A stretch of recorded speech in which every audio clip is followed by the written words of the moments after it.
증거인멸죄 밑에 성격 보시면 유형적 방법이라고 말씀드렸죠. 그쵸? 자, 올라갈게요. 타인의 형사사건, 징계사건에 관한 이 증거를 인멸, 은닉, 위조, 변조 등을 했을 때 성립하는 죄입니다. 그리고 친족 간의 특례 조항이 적용된다. 고 말씀드렸고요. 타인 사건이에요. 자기 사건은 제가 안 돼요. 자, 밑에 판례 볼게요. 자, 이 판례 별표. 자, 여기서 타인의 형사사건, 징계사건이라고 하는 것은 빨간색으로 이미, 과거형, 장래형 전부 다 돼요. 이미 수사가 개시된 것을 없앤다. 또는 앞으로 곧 될 거라는 사건, 될 것 같은 사건도 없애면 전부 다 이 증거 인멸죄가 되는 거예요. 그 밑에도 나와 있지? 밑에 개시되기 전이었다 할지라도 숨겨주면, 은닉하면 본죄가 되는 것이고 교사범이 가능하단 말이죠. 자, 밑에 타임 볼까요? 자기 사건은 죄가 되지 않는다고 말씀드렸습니다.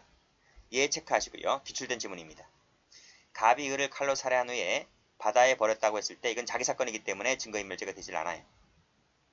두 번째, 자기 사건은 죄가 되지 않지만 여기 타인을 교사해서 증거를 인멸하게 하게 하면 이것은 교사범이 될 수가 있을까? 그래 돼요.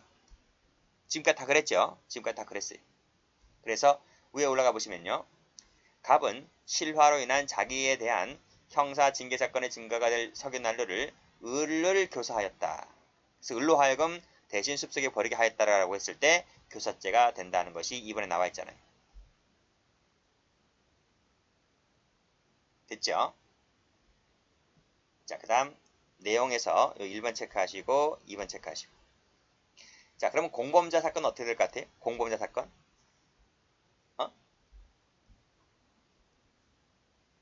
이 공범자 사건 같은 경우에는 자기하고 타인이 섞여져 있는 거잖아요. 그랬을 때 이걸 과연 타인 사건으로 볼 수가 있는가와 관련해서 판례는 여기 자기만의 이익을 위해서 했다면 자기만 셈을 치시고, 결과가 어떻든지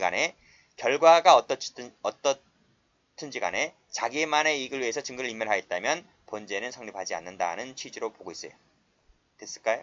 자, 그럼 다음 페이지 한번 가볼게요. 자, 가보시면 자, 맨 위에 범인 자신 사건은 죄가 되지 않는다고 했습니다. 그쵸? 그래서 처벌되지 아니하므로 범인의 증거 인익을 위하여 타인에게 도움을 요청하는 행위 역시 마찬가지로 자기 사건이기 때문에 죄가 되지 않는다. 끊고 역시 밑에 자기 나와있지? 자기 셈을 지지고 역시 죄가 되지 않습니다.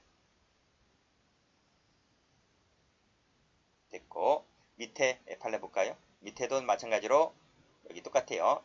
자기 밑에 자기란 말 나오면 역시 죄가 되지 않아요. 자, 끊고 근데 예외가 있습니다. 검은색으로 끊을게요. 여기도 검은색으로 끊을게요. 자기 사건은 죄가 되지 않지만 예외가 있습니다. 방어권의 남용이라고 볼 수 있을 때는 교사죄로 가능하다. 앞에서 봤지? 그 사례가 바로 밑에 나와 있는 거예요. 타인을 교사했다. 교사범이 됩니다. 됐죠? 자, 밑에 서해페리오 사건 이것도 별표죠. 자, 역시 마찬가지로 공범자의 사건인데 역시 자신의 이익을 위해서 했다면 결과가 어떻든 간에 역시 마찬가지로 증거인멸죄가 되지를 않는다. 이런 말이에요. 됐지? 여기까지 끊고 똑같아요.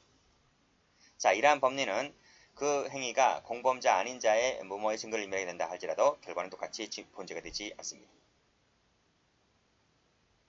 답이 중요한 건 아니에요. 판결유지밖에 안 나와요. 사실관계는 참고로 봐두시면 돼요. 다음 페이지. 자, 이 판례 볼까요? 노동조합 지부장인 피고인 갑이 횡령 혐의로 조합원들로부터 고발을 당하자 피고인 일과 공동하였다 했을 때 파란색으로 공동 셈을 치시고, 공범사건이죠. 앞페이지 한번 가보시게 되면 여기 공범죄 사건이죠. 공범죄 사건인데 이것이 자기만의 이익을 위해서 했다면 죄가 되지 않는다고 그랬어요.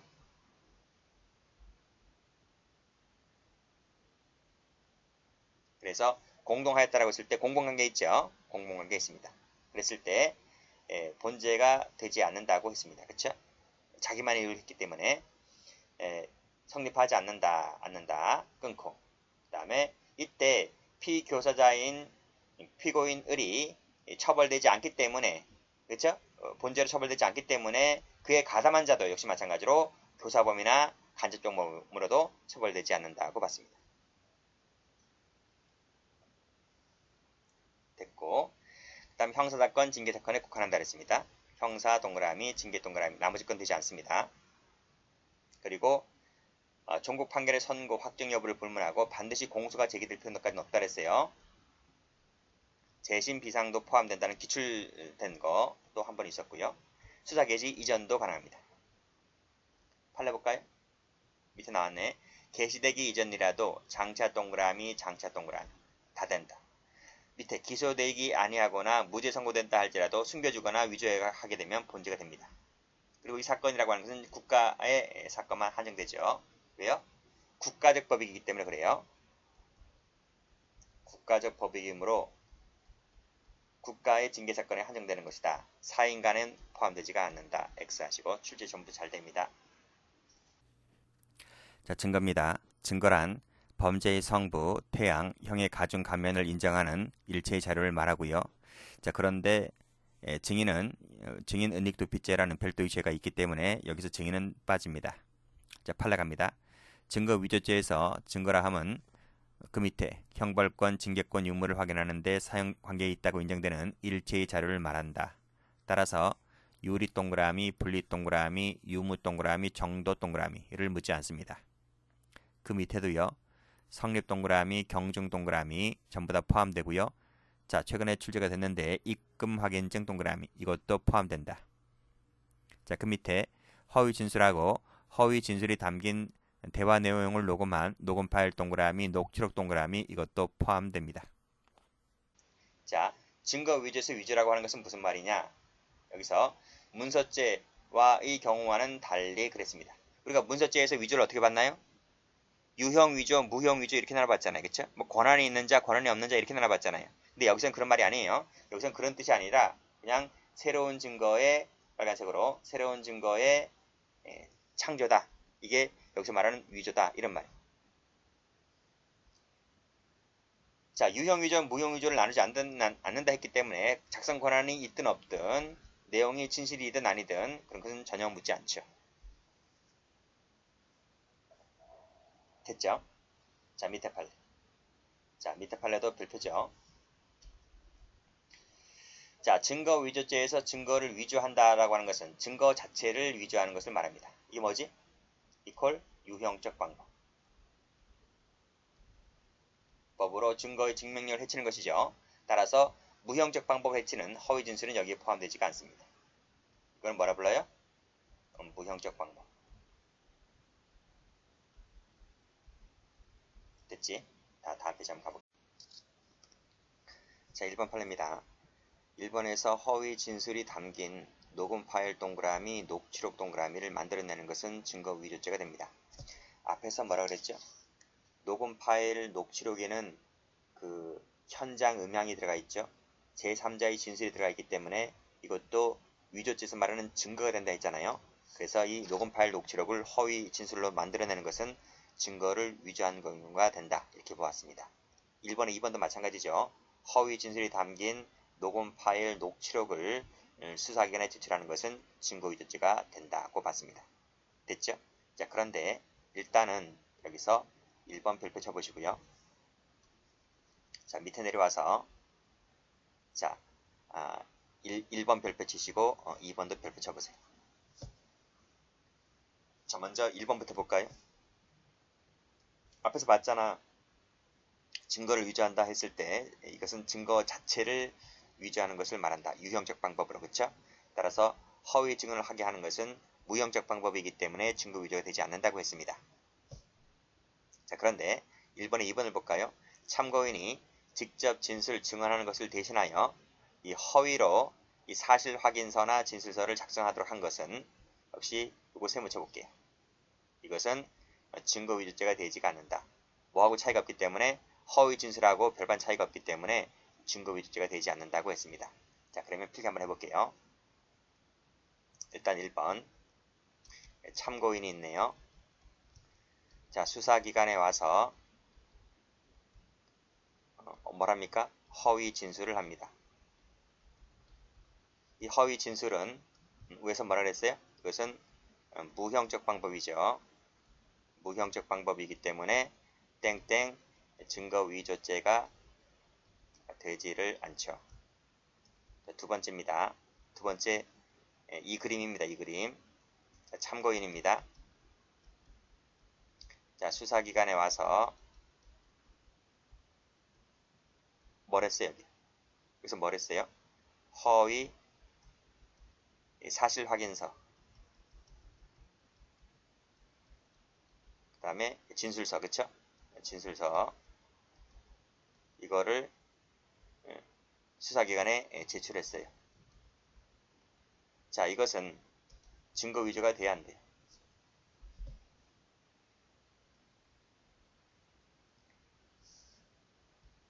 새로운 증거를 만드는 게 아니잖아요. 이 사실 확인서나 진술서는 그냥 종이 쪼가리일 뿐이잖아요. 그치? 종이 쪼가리일 뿐이고, 이 동그라미 1번은 구두 진술이고요. 동그라미 2번은 서면 제출이고요.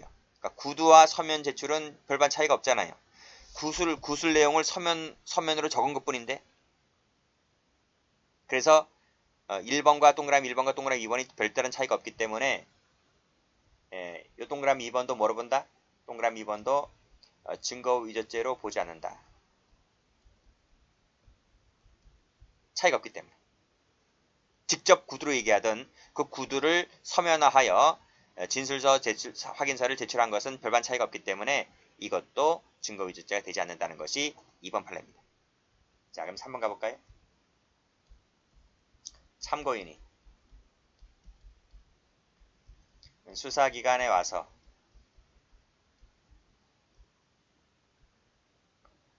허위 진술이 담긴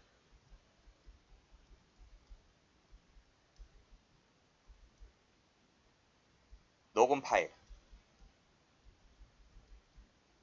녹취록을 제출합니다. 이것은 뭐가 될 것 같아요? 이것은 증거위조가 된다는 거죠. 증거위조죄가 가능하다. 왜요? 이 녹음 파일, 녹취록에는 뭐가 들어가 있다고요? 현장성이 강하게 들어와 있다고. 현장성이. 목소리라든지 음성, 그치? 주변의 분위기들. 그런 것들이 자세히 들어와 있기 때문에 이것은 허위 진술이 담긴 것을 제출하게 되면 이것은 증거를 새로운 앞에 페이지 뭐라고 되어 있죠? 새로운 증거를 창조했다 라고 보는 것이기 때문에 이것은 예외적으로 증거 위조가 된다고 봤습니다. 그래서 이 세 가지를 꼭 좀 비교를 해 두셔야만 돼요. 아시겠죠? 그래서 이 부분 녹음 파일 녹취록은 뭐다? 증거 위조죄가 되는 것이다. 이렇게 정리를 해 두시면 될 것 같아요. 그래서 맨 위로 다시 한번 올라가 보시면 1번에 그런 얘기 나와 있어요. 두 번째 조그만 글씨에 현장성이 강하여서 단순히 허위 진술, 허위 사실 확인서를 비하여 그 오도할 위험성을 현저히 증대시킨다 볼 것이기 때문에 이것은 증거 위조죄가 된다. 이런 취지로 보고 있습니다. 자, 그 다음 동그라미 2번을 보시게 되면 조합장인 피고인이 풍어제 경비 지출 관련 공문을 허위로 작성하라고 지시하였다면 증거 위조가 된다고 봤죠. 새로운 증거를 만들어내는 겁니다. 그렇죠? 지시하였기 때문에 교사죄로 처벌을 받는 거예요. 자, 밑에 3번도 보시게 되면 법률행위 당시에는 존재하지 아니하였던 것인데 이것을 존재하는 것처럼, 그렇지? 그 외관을 만들어서 존재한 것처럼 작성 날짜를 과거로 소급하여 작성하는 것 자체가 뭐가 된다? 문서를 새로 창조를 하는 것이기 때문에 증거 위조죄가 된다. 이렇게 보았습니다. 됐죠? 자, 다음 페이지 갑니다. 자, 다음 판례입니다. 자, 국회의원 을은 기업인 을로부터 안마의자를 하나 받았는데 그 기업인 을에 대하여 정치자금법 위반에 관해서 수사가 진행됐습니다. 자, 그러니까 갑도 큰일 났죠. 자, 갑이 위 안마의자를 친구 병에게 보관하여 달라고 부탁하고 보좌관을 시켜서 그 운반을 지시했습니다. 자, 이것이 증거은닉죄가 될 수가 있을까? 자, 밑에 꺽쇠 1번 보면 증거은닉이라 하는 것은 타인의 형사사건, 징계사건에 관한 증거를 은닉했을 때 성립하는 범죄잖아요. 그럼 이것을 타인 사건으로 봐야 되겠습니까? 자기 사건으로 봐야 되겠습니까? 간단합니다. 이 국회의원 갑이 지금 누구를 위해서 이 일을 하게 하였느냐 하는 거예요. 을을 위해서 아니면 자신을 위해서. 지금 이 수사는 국회의원 갑에 대해서 수사가 진행되고 있지 않습니다. 을에 대해서 지금 진행되고 있는 것이지. 그렇죠?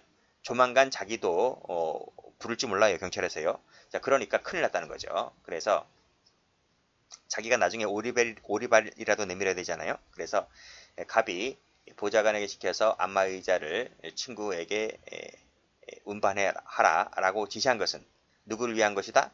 을을 위한 것이 아니라 자기 자신을 위한 겁니다. 자기 자신. 그래서 이것은 자기 자신을 위한 은닉행위에 속한다고 보는 거죠. 그래서 증거능력죄가 되지 않는다는 판례입니다.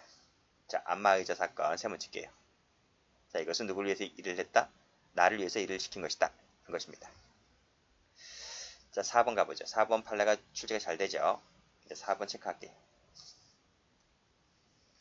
자, 사실의 증명을 위해 작성된 문서가 그 사실에 관한 내용이나 작성 명의 등에 허위가 없대요. 허위가 없는데 뭐. 허위가 없다면 증거 위조가 아니다는 판례입니다. 설령 문서에, 즉 아무런 허위가 없는 그 문서에 허위 주장에 관한 증거가 제출되어 함께 제출됐겠죠. 여기랑 함께 제출되어 그 주장을 뒷받침하게 되었다 하더라도 본래 이 문서에 아무런 허위 표시가 없다면 증거 위조가 되지는 않는다는 얘기입니다. 자, 그 사례가 바로 이겁니다. 자, 피고인이 의뢰인 측 명의 예금 계좌에서 은행 계좌에서 A 회사 명의 은행 계좌에 금원을 송금하고 다시 되돌려받는 행위를 반복한 후 그중 송금 자료만을 발급받았다는 거죠. 이 송금 자료가 이제 입금 확인증이죠.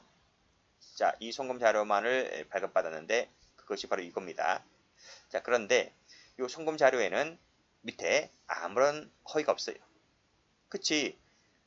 누가 누구에게 돈 붙이고 돈 받고 하는 그 부분은 입금 확인증 뭐 나중에 뭐 제출하라고 하면 그대로 제출하면 되는 거잖아요. 아무런 허위가 없기 때문에 증거 위조가 되지는 않는다는 겁니다.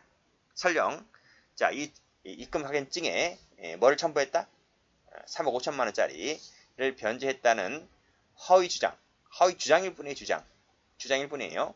그 주장과 함께 이 입금 확인증이 법원에 제출되었다 하더라도 제출한 것은 이 송금 확인증입니다. 입금 확인증만 제출했기 때문에 제출했고 주장은 제가 법정 가서 주장했겠죠. 근데 제출물에 아무런 허위 자료가 없다면 위조라고 볼 수가 없다. 이렇게 보시면 됩니다. 1번이 아주 잘 나왔어요. 1번의 색깔을 하나 칠해둘게요. 여기를 색깔 칠하면 되네요. 그리고 혹시 몰라서 여기도 허위 주장에 관한 증거가 제출되어 그 주장을 뒷받침하게 되었다 하더라도 마찬가지다. 됐습니다. 증인 은닉도피죄. 이것은 성격에 나와 있듯이 증인이 객체가 된다는 점을 빼고는 증거인멸죄와 성격이 똑같아요. 그래서 밑에 판례도 보시게 되면 역시 자신의 이익을 위해서 하였다면 증거인멸죄와 똑같이 본죄가 되지 않습니다. 밑에도 허위 진술은 무형적 방법이기 때문에 역시 본죄가 되지를 않습니다. 다음 모해 증거인멸죄네요. 목적범위라는 거 나와 있죠. 판례 보시게 되면 피의자가 되려면 수사가 개시가 되었을 때 피의자 신분이 바뀌어지잖아요. 따라서 그 이전 단계에서는 피의자가 될 수가 없다는 판례가 되죠. 여기까지 하겠습니다.